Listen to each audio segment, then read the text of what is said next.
Hi hello friends, mutton biryani பண்ணலாமா? First ஒரு பாத்திரத்தில் கீ அண்ட் ஆயில் ஆட் பண்ணணும். ஆயில் நல்லா சூடானதுக்கு அப்புறமா ஸ்பைசஸ் ஆட் பண்ணணும். ஸ்பைசஸ்க்கு அப்புறமா ஆனியன் ஆட் பண்ணணும். ஆனியன் நல்லா ப்ரௌன் கலர் வர்றது வரைக்கும் நல்லா வதக்கணும். ஆனியன் எவ்வளோ ப்ரௌன் கலர் வருதோ அவ்வளோத்துக்கு பிரியாணியோட டேஸ்ட்டை இன்க்ரீஸ் பண்ணி கொடுக்கும். ஆனியன் வதங்கிட்டு இருக்கும்போதே cashew and green chilli add பண்ணணும். க்ரீன் சில்லியை ஆட் பண்ணி நல்லா ப்ரௌன் கலர் வரது வரைக்கும் வதக்கணும்.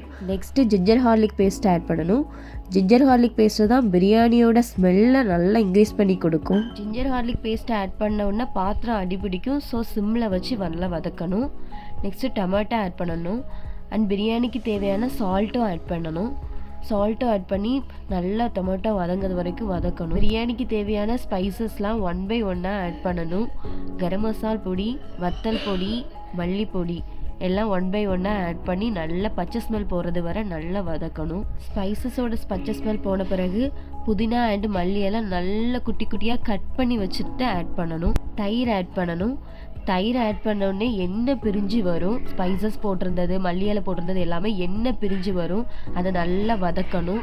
அப்புறம் நல்லா வேக வச்ச மட்டனை ஆட் பண்ணணும். பிரியாணிக்கு தேவையான தண்ணி ஆட் பண்ணணும்.